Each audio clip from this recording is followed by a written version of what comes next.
Saya pikir ini sebenarnya ada kelemahan dari Amerika Serikat karena untuk perang lagi dengan Iran, dia tidak punya stok yang cukup. Great questions, and I will answer them. Let's level set on where we are. As you all saw yesterday, President Trump announced an extension of the ceasefire. He's maintaining and generously offering a bit of flexibility to a regime who has been completely tarnished because of Operation Epic Fury. There's obviously a lot of internal division. This is a battle. علیه ایران اسلامی بلافاصله به اهداف از پیش تعیین شده قدرتمندانه هجوم می‌آورند و به امریکای متجاوز و رژیم کودککش صهیونیستی شدیدتر از قبل درس عبرت دیگری خواهند داد. Trump mengatakan ini sedang gencatan senjata, bagi Iran tidak ada gencatan senjata, ini suasana perang.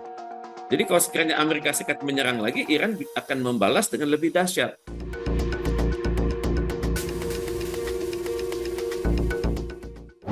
Halo Sobat Kompas TV, bagaimana kabarnya? Semoga dalam keadaan yang baik-baik aja. Sobat Kompas TV, seperti biasa kita akan membahas hal yang menjadi perbincangan dunia. Jadi pasca gencatan senjata yang diinisiasi oleh Presiden Amerika Serikat Donald Trump, respon Iran masih menjadi tanda tanya dan arah perdamaian belum sepenuhnya jelas. Lalu bagaimana sikap Iran dan di mana nih kira-kira titik temu yang realistis bagi kedua pihak? Terakhir, keduanya juga melakukan negosiasi tanpa kesepakatan. Kita akan bahas bersama pakar hubungan internasional Presiden University Prof. Teuku Resasya. Halo Prof. Reza, selamat pagi. Selamat pagi Jocelyn, salam Kompas, salam dari Presiden University. Salam Kompas. Prof, ini langsung aja gitu ya. Ini kan kita melihat perangnya kapan nih selesai, itu menjadi pertanyaan banyak pihak lah ya, seluruh masyarakat dunia gitu. Dan terakhir, Trump mengumumkan memperpanjangkan gencatan senjata, tapi tetap melanjutkan blokade pelabuhan Iran. Sebenarnya strategi apa, Prof, yang dilakukan oleh Amerika Serikat ini? Pertama, ini adalah ciri-ciri Donald Trump ya. Latar belakang dia bisnis. Kalau orang dengan latar belakang bisnis yang hidupnya berjuang di dunia untung rugi, itu cara berpikirnya adalah winner takes all. Kalau bisa saya ambil semuanya. Kemudian juga dalam negosiasi itu ancamannya tinggi, take it or leave it. Ambil atau enggak sekalian. Kemudian dia juga punya namanya itu narcissistic personality disorder ya. Itu gejala kejiwaan yang unik, nggak mau dengar orang lain, sangat percaya diri sendiri, dan kemudian suka mengatur, ya mengatur perundingan, mengatur tema, mengatur logika, dan juga kadang-kadang dia keluar dari perjanjian semaunya dia. Tapi ini adalah suatu ciri Donald Trump dan juga masyarakat Amerika Serikat itu mendiamkan begitu. Biasanya kalangan psikologi mengatakan kami baru bisa berkomentar setelah kami periksa beliau. Ya sekarang siapa yang berani periksa Donald Trump? Tampaknya yang dilakukan oleh Donald Trump ini bagian dari strategi diplomasi Amerika Serikat. Kalau saya merujuk pada literatur, itu ada Sun Tzu. Itu bukunya berjudul The Art of War. Sun Tzu itu mengatakan lawan itu harus dibikin bingung terus-menerus sehingga tidak tahu kita akan bergerak kemana dan dia akan buang-buang energi. Nanti pada saat dia buang-buang energi tersebut dia tidak bisa konsisten, baru kita bisa menekan mereka. Oke. Saya juga perhatikan Trump ini banyak masalah sehingga ini kita bisa jelasinnya dari banyak perspektif. Dari perspektif psikologi bisa, dari perspektif sistem politik Amerika Serikat bisa, di mana masyarakat itu mendiamkan dia karena mereka tahu mungkin secara hukum salah, misalnya secara Kongres idealnya itu keputusan Donald Trump itu dapat persetujuan Kongres, tapi karena dia ini nekat dan dia merasa Kongres nggak kuat-kuat betul, dia maju terus. Oke. Tampaknya Amerika itu punya, saya perhatikan kelemahan dalam negotiating team. Nah, karena apa begini? Kalau Iran itu dalam berunding, itu semangatnya itu dia mempertahankan peradaban. Peradaban dia sudah 4.500 tahun dan sekarang terancam oleh Amerika Serikat. Amerika Serikat mengatakan tanggal 28 Februari lalu rezim harus berganti. Kemudian nanti ada pemimpin baru yang versi saya, waduh ngeri ya. Kemudian fasilitas nuklirnya harus dimatikan. Kemudian fasilitas penelitian penyangkut menyangkut balistik misal harus diputuskan sehingga nanti akan terlahir sebuah rezim yang pro saya. Itu kan tidak terwujud. Iran ini membawa tim yang dahsyat ini. Pertama, ketua parlemennya ada, menteri luar negerinya ada, wakil menteri luar negerinya ada, duta besar yang pernah berunding di masa lalu soal nuklir ada, duta besar yang tahu masalah keuangan negara ada, gubernur bank sentral ada, kemudian dia bawa juga rektor Universitas Pertahanan dari Iran. Ya, sedangkan Amerika Serikat timnya hanya 3 di depan itu. Di depan itu adalah JD Vance, itu wakil presiden. Yang kedua ada Jared Kushner, ini menantunya Donald Trump, dan seorang envoy urusan Timur Tengah namanya Witkoff. Dua orang ini, yang terakhir ini, Witkoff dan Kushner, itu basic mereka adalah bisnis. Jadi kalau mereka terlibat dalam dialog-dialog yang mendalam dengan Iran, masalah nuklir, masalah nuklir, kemudian masalah hukum internasional, mereka akan kelabakan begitu. Mungkin ini yang membuat Donald Trump ini menunda kedatangan timnya ke Pakistan. Dan Donald Trump yang selalu merasa nggak mau kalah kan, karena terus terang ada masalah juga. Kalau dia mendatangkan JD Vance, maka secara hukum Amerika Serikat, kalau misalnya bisa dibuktikan bahwa Donald Trump ini tidak kompeten dalam memimpin, itu bisa diganti oleh JD Vance begitu. Dan kemudian kalau ada nanti pemilihan pemungutan suara di Senat di mana Donald Trump itu kalah, maka JD Vance ini akan menjadi presiden Amerika Serikat dan Donald Trump bisa dimakzulkan gitu. Jadi Donald Trump ini punya banyak kendala, akibatnya dia juga nggak siap. Saya perhatikan dia banyak sekali mendapat kritik dari kalangan jenderal-jenderal di Amerika Serikat kan. Misalnya mantan kepala staf gabungan mengatakan Anda ini tidak kompeten memimpin negara.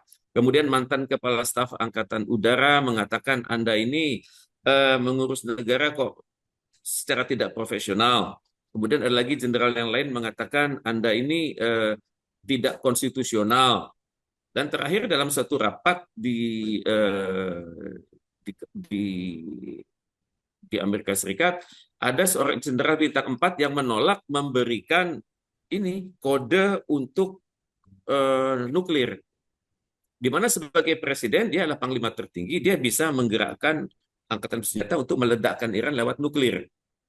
Itu dia punya kekuasaan itu, dan dia tinggal perintah biasanya Menteri Pertahanan dan juga Kepala Staf Gabungan. Tapi Kepala Staf Gabungannya tidak mendukung Donald Trump, tidak memberikan kunci itu, password. Itu istilah Amerika namanya biscuit itu. Biscuit, kodenya biscuit. Kalau saya minta biscuit, berarti saya minta password. Dia pemimpin itu nggak kasih, karena dia tahu bahwa Donald Trump ini berpotensi menghancurkan dunia. Nggak dikasih, akhirnya Donald Trump marah, dan sekarang dia memikirkan bagaimana menyerang Iran. Jadi kondisinya sekarang, untuk pertanyaan pertama, perpanjangan gencatan senjata, saya pikir ini sebenarnya ada kelemahan dari Amerika Serikat, karena untuk perang lagi dengan Iran, dia tidak punya stok yang cukup. Misalnya stok peluru kendali dia kurang, kemudian stok pesawat dia kena, F-15 ada yang kena, kemudian F-35 ada yang kena oleh peluru kendali Iran, kemudian juga moral pasukannya goyang ini. Karena pasukan Amerika Serikat yang ada di berbagai kapal selam ada kapal induk, dua kapal induk itu udah resah awak kapalnya karena sudah terlalu lama berada di laut. Sedangkan mereka berpikiran keluarga saya di darat bagaimana, sedangkan kehidupan di laut itu serba stresnya tinggi. Kita lihat baru-baru ini kan ada WC yang jebol itu karena awak-awak kapalnya dalam jumlah besar itu ribuan itu. Ingin ke toilet rame-rame, ingin menggunakan mesin cuci rame-rame, ternyata fasilitasnya tidak memadai untuk suatu kondisi stres. Kalau kondisi aman itu orang tidak begitu gusar, tapi ini kondisi sedang stres. Kemudian mereka juga melihat bahwa Iran itu peluru kendalinya itu dahsyat, tembakannya itu tepat, kemudian daya jelajahnya tinggi, kemudian cepat, daya hancurnya tinggi. Jadi dalam kondisi sekarang, perpanjangan gencatan senjata itu bagi Iran tidak dianggap serius. Iran mengatakan kami gencatan senjata dengan Anda, Anda yang memulai perang Dan Anda yang memaksakan gencatan senjata, kami tidak. Kami sebenarnya adalah perang. Karena perang itu bagi Anda itu belum dicabut. Dan kami sudah siap untuk perang. Jadi kalaupun kami gencatan senjata, kalaupun kami terlibat dalam perundingan, pelatuk kami tetap berada di situ. Kami tetap dalam suasana bertahan untuk perang dengan Anda. Nah, jadi Iran ini sudah siap untuk perang lama karena peluru kendali dia itu saban hari digunakan, juga saban hari juga diproduksi. Inilah hebatnya Iran yang tidak tergantung pada kekuatan luar. Jadi produksinya dari dalam negeri, dan produksinya itu dirahasiakan di mana? Di dalam tanah, di kedalaman ratusan meter, di bom pun tidak terbakar itu pabrik.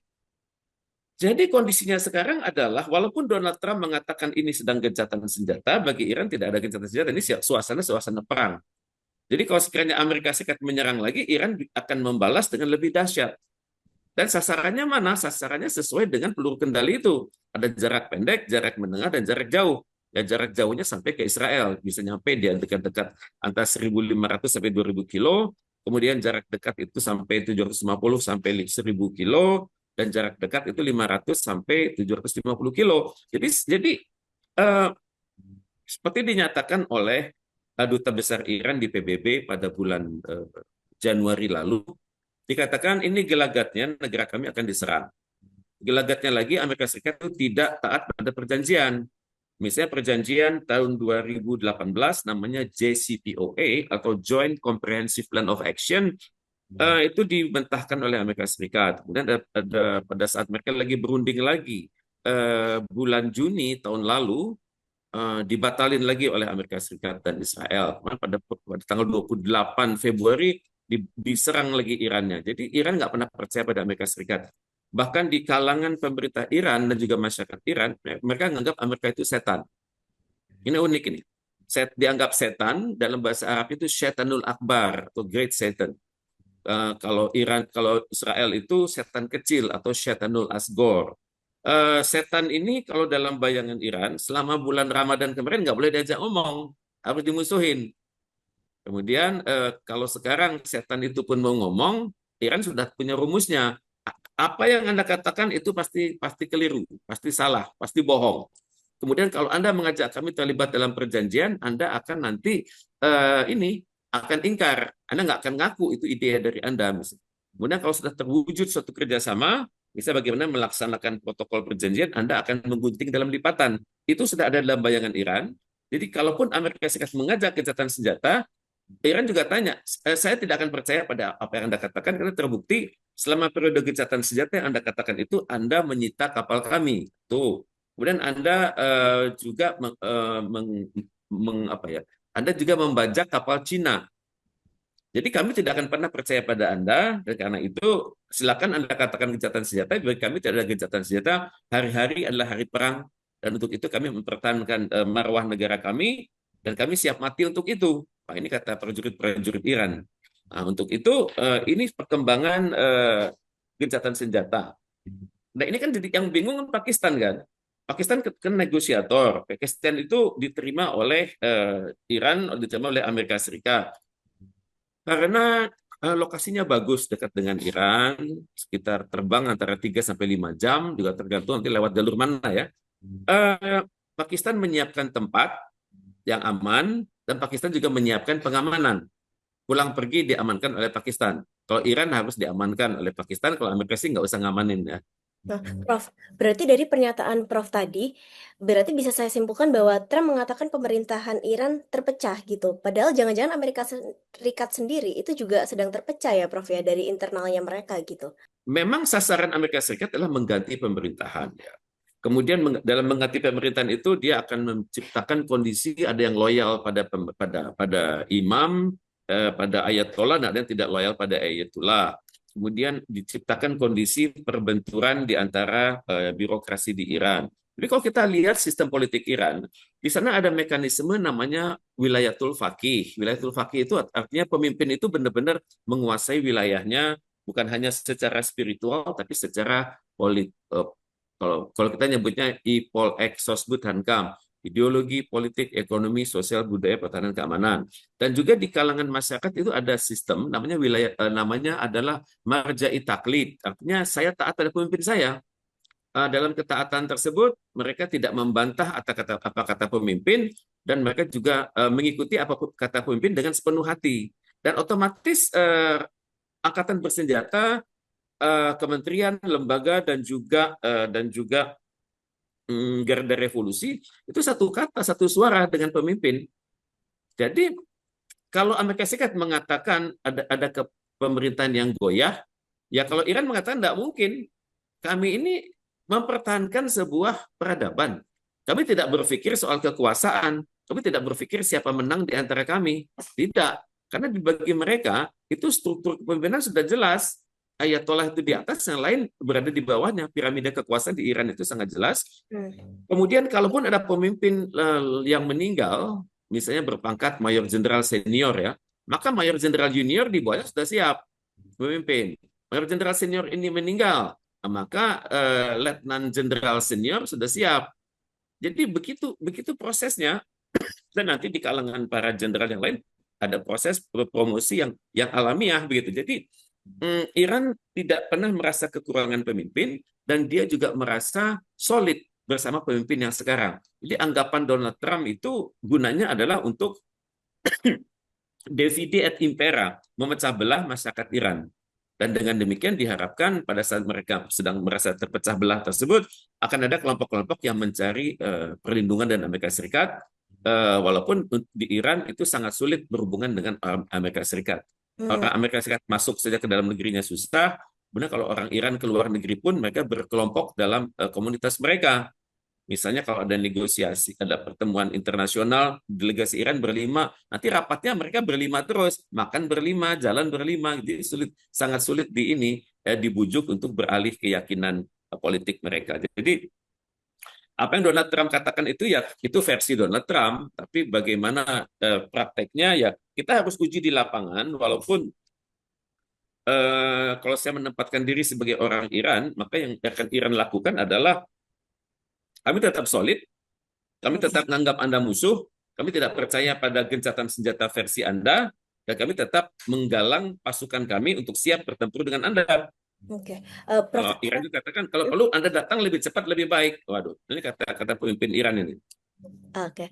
Tapi Prof. Reza, berarti bisa saya simpulkan juga ya, tadi yang saya tangkap, ini berarti Iran itu memang tidak percaya dengan Amerika Serikat, dan ini juga sempat dikatakan oleh Ketua Parlemen Iran, Muhammad Baher Kalibaf gitu ya. Apakah gencatan senjata itu sebenarnya adalah strategi tarik ulur himpun kekuatan, lalu nanti mulai kembali perang? Itu bagaimana analisis Prof?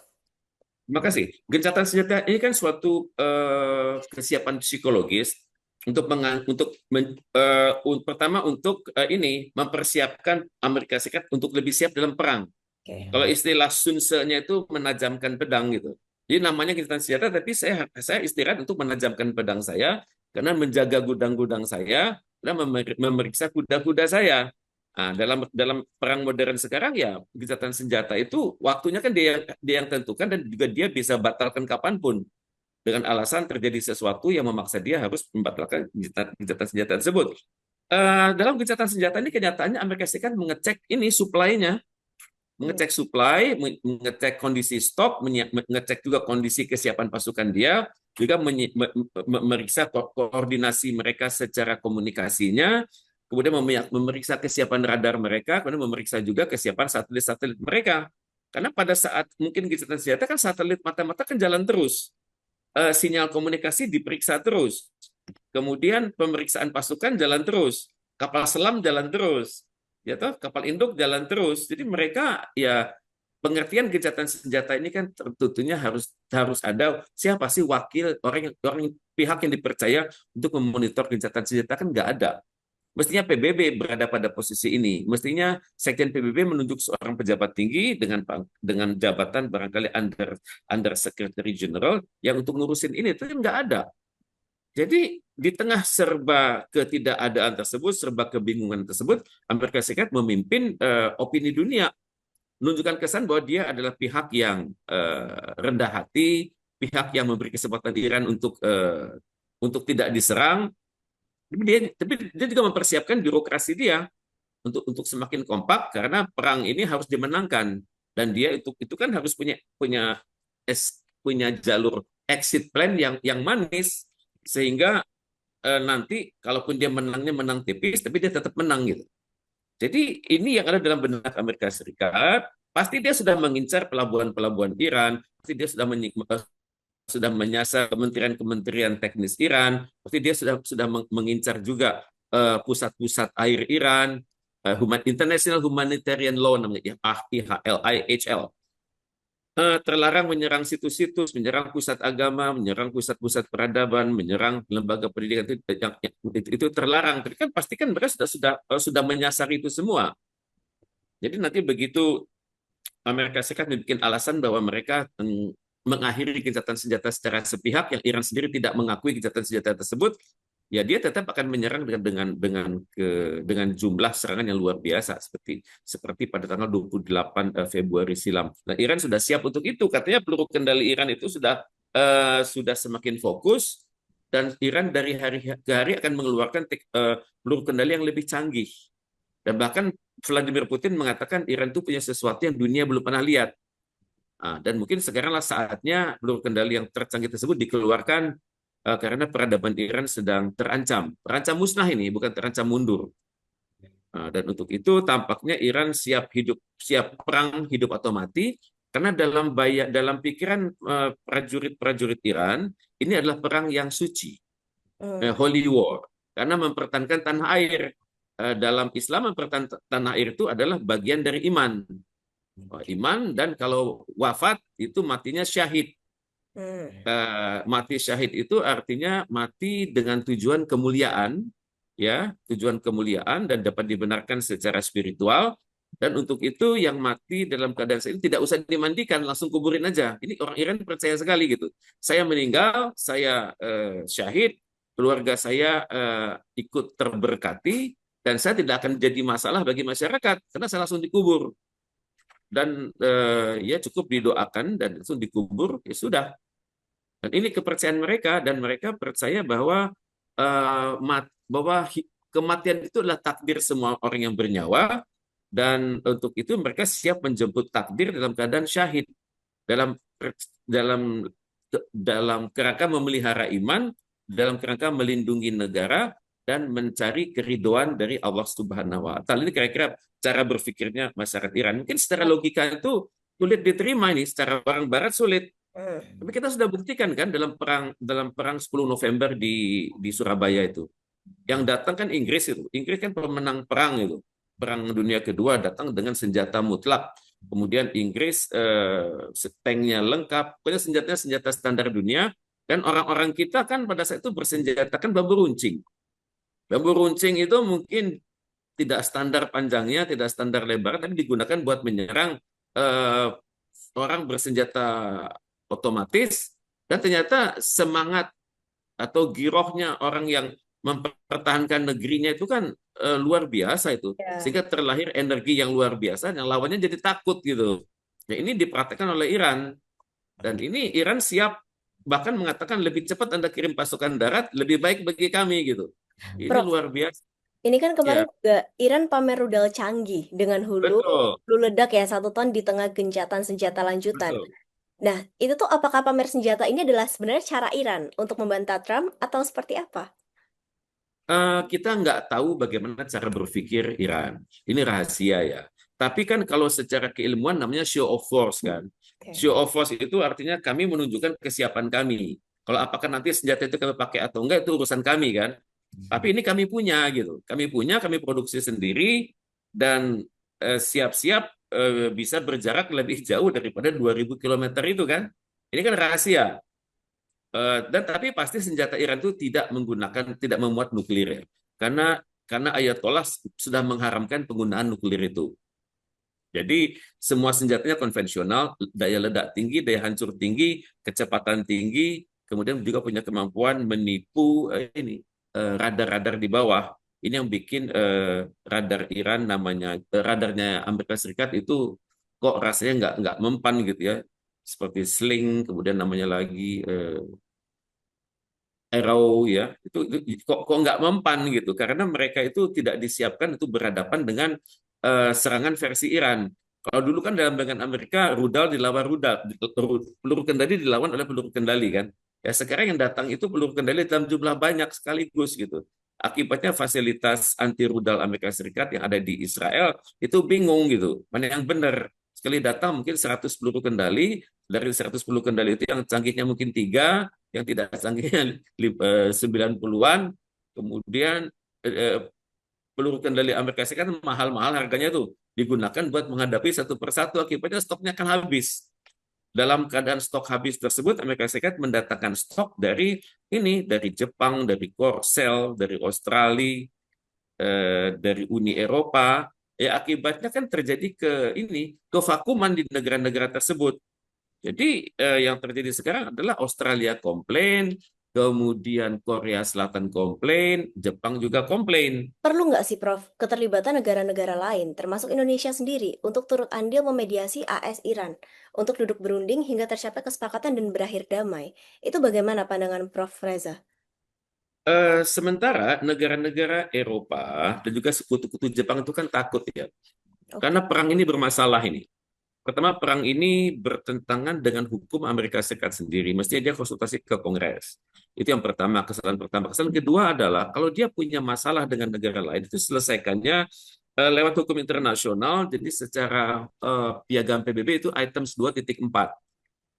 Nah, dia tidak lakukan dan dia langsung menyerang. Dan ini adalah kebiasaan dia di masa lalu begitu. Istilah militernya itu gunboat policy, gunboat policy. Jadi serang dulu urusan belakangan. Dan negara-negara Uni Eropa itu tidak mau lagi terjebak dalam urusan ini karena berbahaya bagi kepemimpinan pemerintah yang ada sekarang.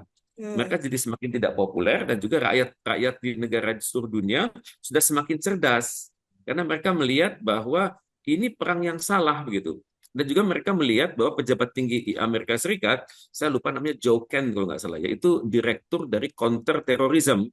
Dalam suatu suratnya yang 7 paragraf pada Donald Trump itu mengatakan, perang ini perang salah, Iran itu bukan musuh kita. Kita ini sudah dikendalikan oleh pihak lain. Nah, ini yang membuat negara-negara di Eropa juga tidak mau ikutan Amerika Serikat. Walaupun Donald Trump mengatakan, ini perang kita bersama, misalnya mengatakan kepada Inggris, Anda kan tahun 2000-an awal itu ikut bersama saya dalam menyerang Irak dan juga Afghanistan. Tapi pemerintah Inggris itu sadar gitu.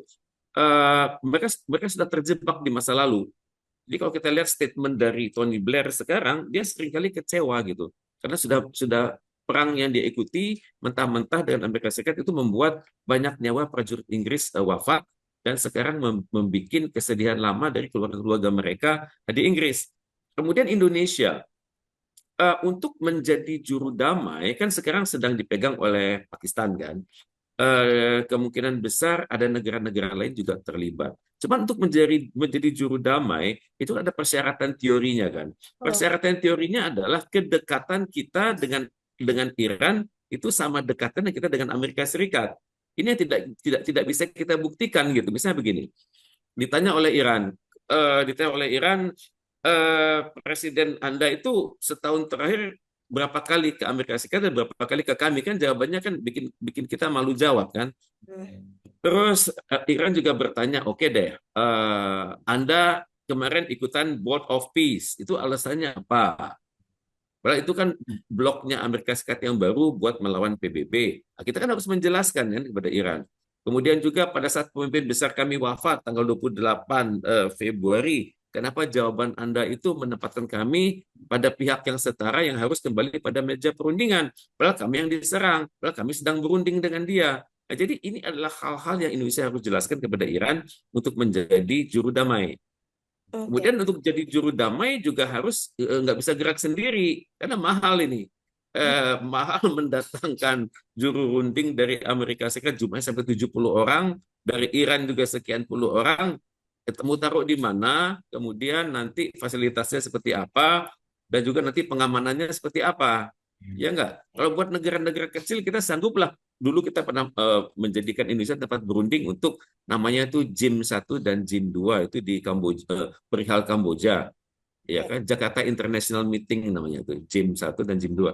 Itu kan mendatangkan orang-orang Kamboja kan dekat itu dari sesama Asia Tenggara kan, charter pesawat langsung datang, udah taruh di Istana Bogor atau Jakarta, ya kemudian ya kasih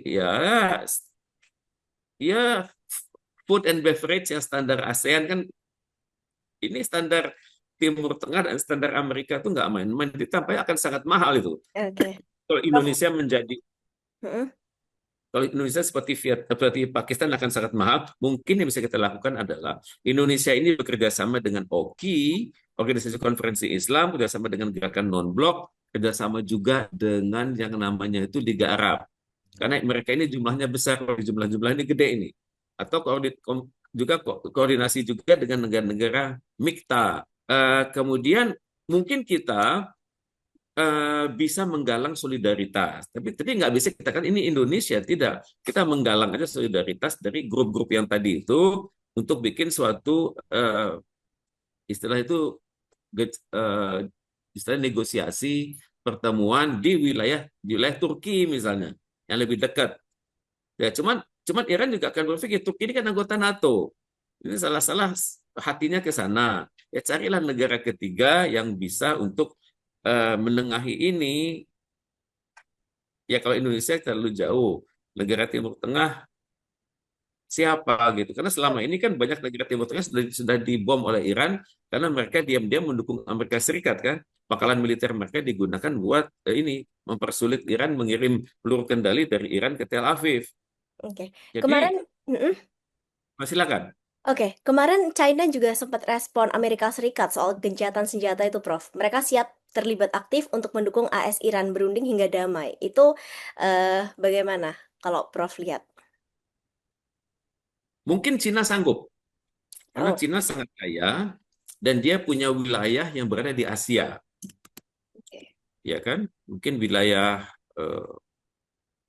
wilayah yang dicari yang aman, wilayah Cina bagian Asia, di wilayah yang terpencil. Cina kan banyak provinsi kan. Mungkin di provinsi tertentu di Cina mungkin, karena Cina biasa lakukan itu. Dia biasa lakukan summit ya, misal China Africa Summit. Biasa dia lakukan itu dan Cina siap dengan pesawat, Cina siap dengan fasilitas, akomodasi, dan Cina siap dengan keamanan. Mungkin Oke. Cina bisa. Ya, Kalau cuman Amerika Serikat mau nggak dipegang oleh Cina oke. karena Heeh. berunding nanti harus berbagi informasi, ya kan? Nah, jadi Cina bisa saja tahu misalnya Iran itu mau apa dari item 1 sampai 10 dan juga dia sehingga tahu baseline dan ini target maksimal, target minimal. Ini kan kelihayan tuan rumah. Jadi Hmm. kalau rumahnya ada lawan Amerika, mungkin Amerika nolak ya. Mungkin juga Amerika akan menolak Rusia sebagai juru runding. Karena ini pesaing saya nih dua-duanya ini. Siapa dong? Mungkin Australia. Australia juga ditolak oleh Iran. Anda ini kan bloknya Amerika. Ya mungkin negara-negara Nordik ya, mungkin Skandinavia, negara seperti Denmark mungkin, Swiss masih mungkin. Nah, jadi kalau Indonesia terlalu jauh ya, Kalau juga Indonesia terlalu masih jauh ya. kecuali kalau Pak Presiden memutuskan Indonesia dan untuk itu disiapkan satu lokasi yang bisa terisolir, mungkin Bali lagi, karena Bali itu sulit diserang dari darat. Dari Bali itu hanya bisa datang dari laut. Dan di laut itu bisa disegel kan secara elektronik. Hmm. Bali itu mudah diawasi dari berbagai pulau sekitarnya. Mungkin Bali bisa. Ya cuman apakah Pak Prabowo-nya berani menyatakan ini gitu. Karena kita punya modal, misalnya modalnya dari berbagai hasil KTT. Terakhir ada KTT luar biasa di Saudi Arabia. Itu KTT yang menghadirkan OKI dan Liga Arab. Dalam itu hasilnya adalah itu ada pesan ya kepada 8 negara untuk merundingkan urusan Palestina ini sehingga Palestina jadi negara. Nah, di situ Indonesia masuk, Turki masuk, kemudian Saudi masuk. Nah, jadi mungkin Indonesia bisa datang dengan mengatakan kami adalah sedikit negara di dunia yang konstitusi kami mengharapkan, mengupayakan perdamaian dunia.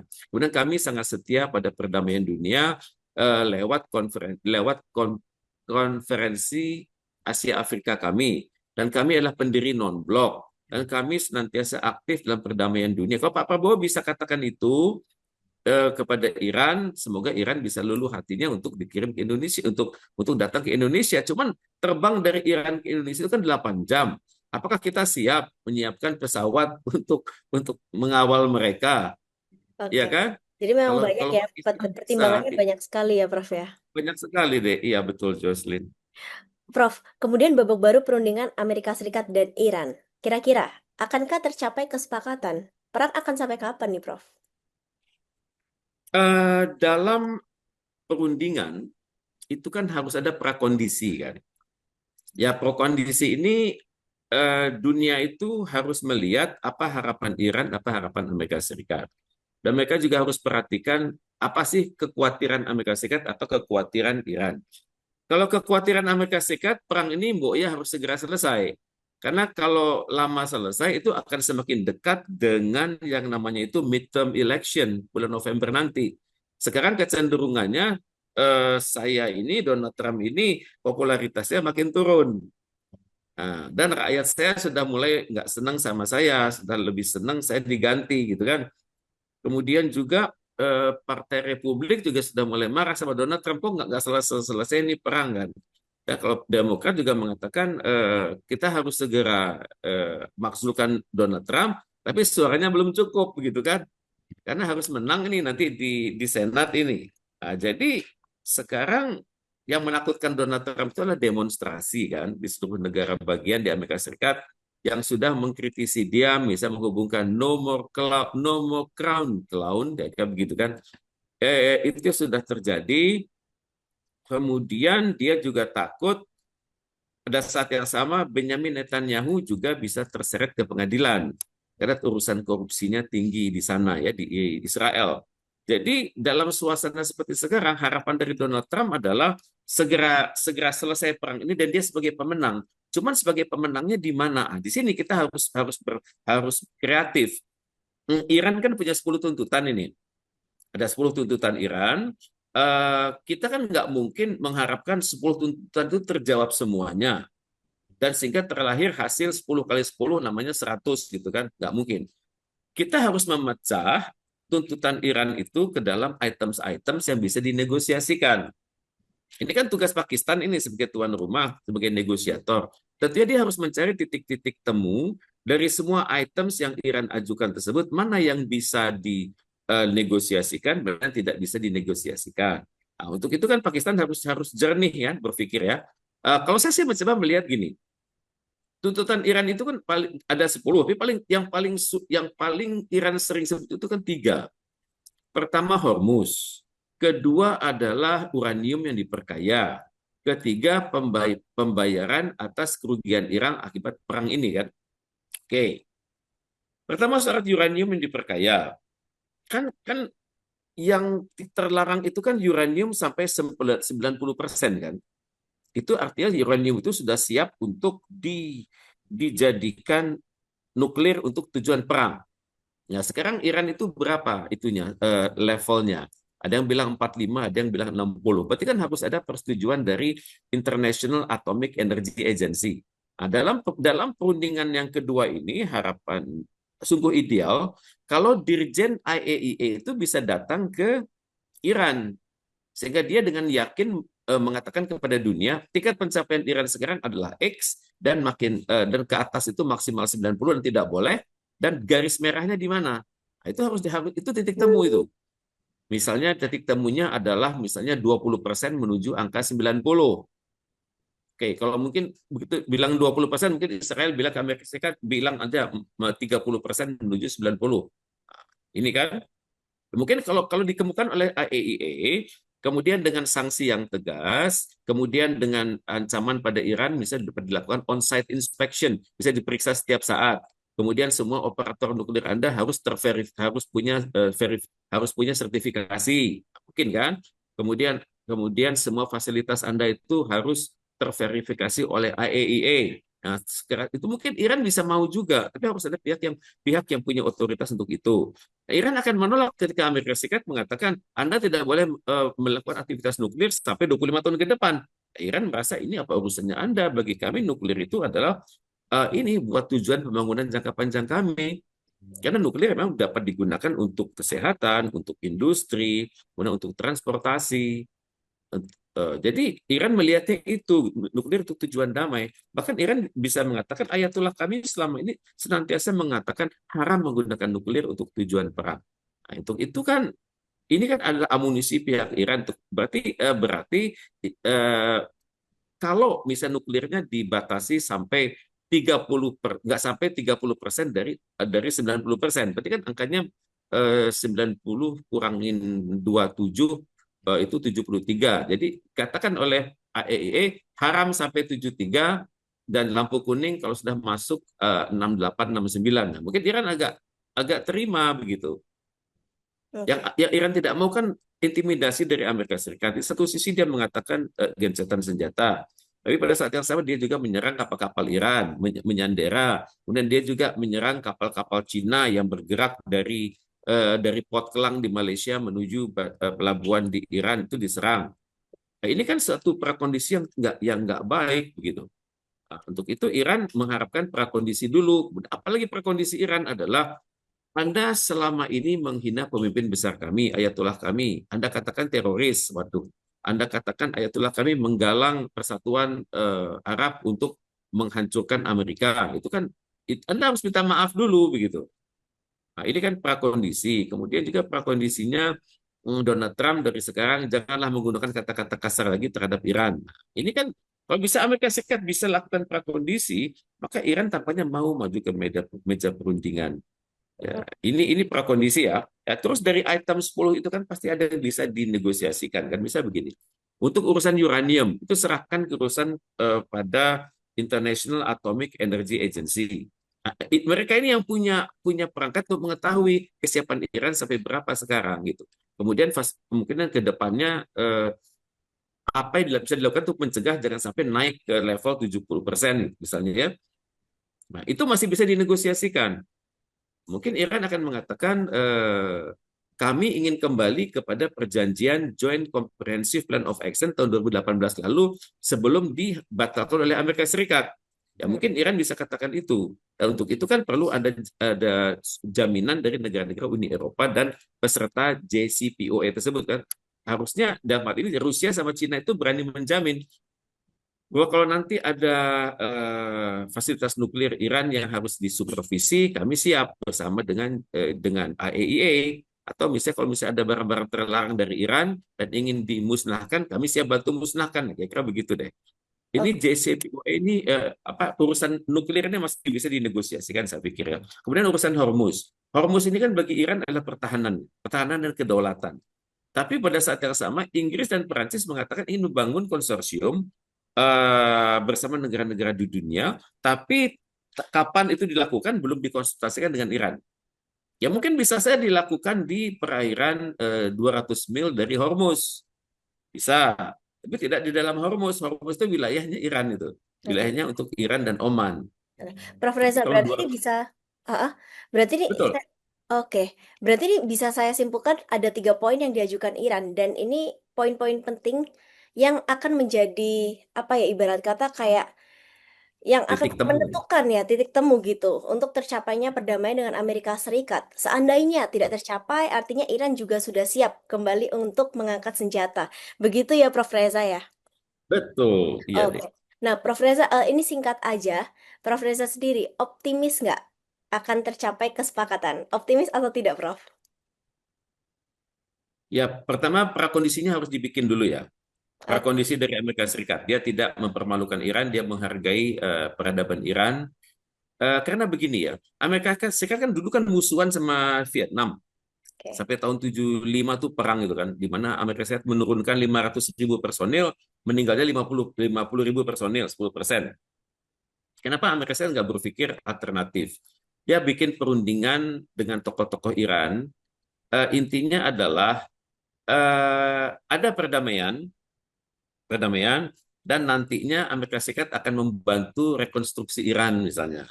Kemudian Amerika Serikat akan membiayai pembangunan kembali Iran. Kemudian nanti ke depannya Iran akan menjadi negara nuklir tapi tetap Republik Islam Iran. Karena bagaimanapun Amerika Serikat ada kekhawatiran kan kalau nanti Iran masuk ke dalam pelukannya Cina atau pelukannya Rusia, itu berbahaya bagi Amerika Serikat. Jadi saya masih melihat Amerika Serikat belum mengeluarkan jurus-jurus diplomatik yang terbaik begitu Oke. untuk mencapai perundingan. Karena perundingan ini kan harus ada penyesuaian dari kedua belah pihak. Nggak Oke. mungkin satu pihak menang 100%. Dan tentunya pihak Iran nggak mau dia kalah 100%. Tentunya saya harapkan ada titik-titik temu, dan untuk itu perlu dukungan dari luar. Ya, di sini ada dukungan dari luar, saya harapkan Indonesia kerjasama sama OKI, sama GNB, sama Liga Arab untuk menyadarkan dunia bahwa kalau perundingan ini gagal, ini bisa berdampak pada Perang Dunia Ketiga. Maka karena itu pesan-pesan damai harus dikemukakan terus, dan disinilah peranannya dari Presiden Prabowo Subianto Oke. dari Indonesia. Oke, pesan-pesan damai sangat penting juga ya, dan peran Indonesia juga dibutuhkan lah ya, Prof ya, untuk Mhm. bisa mendamaikan kedua negara ini gitu. Baik, Prof Reza, masih seru sekali, masih banyak yang akan kita bahas nanti ke depannya. Dan sahabat Kompas TV, kita doakan bersama semoga perang juga cepat selesai agar tidak terjadi hal-hal yang tidak diinginkan ya, seperti yang tadi Prof Reza juga sudah menyebut kemungkinan perang dunia ketiga, tapi kita harap tidak terjadi seperti itu. Prof Reza, terima kasih banyak untuk waktunya. Nanti kita bisa ngobrol-ngobrol lagi lebih jauh soal perang ini ya. Kita akan terus update, Prof Reza. Terima kasih Prof Reza, selamat mengajar lagi. Terima kasih, salam dari Presiden University. Terima kasih. Salam Kompas, Prof Reza. Terima kasih, Prof. Terima kasih.